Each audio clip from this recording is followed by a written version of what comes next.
முன்னாடி குந்தி தேவி கர்ணன் கிட்ட வந்து, நான் தான்ப்பா உன் அம்மா, நீ உன் தம்பிங்க பக்கம் வந்துரு, கௌரவர்கள் கூட இருக்காதன்னு சொல்லும்போது இந்த செய்தியை கர்ணன் சொல்கிறான்.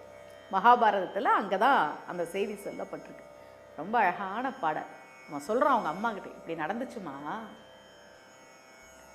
நாங்கள் 2 பேரும் விளையாடிட்டு இருந்தோம், துரியோதனன் வந்துட்டான், அதை நான் பார்க்கல, பானுமதி பார்த்தா, யதார்த்தமாக என் கைப்பட்டு மணிமேகலை அருந்து விழுந்துருச்சுமா, நானும் ரொம்ப பயந்துட்டேன், பானுமதியும் ரொம்ப பயந்துட்டா.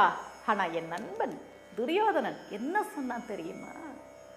மடந்தை பொன் திரு மேகலை மணி உகவே மாசரத்திகளும் ஏகாந்த இடம்தனில் புரிந்தே யான் அயர்ந்திருப்ப எடுக்கவோ கோக்கவோ என்றான்.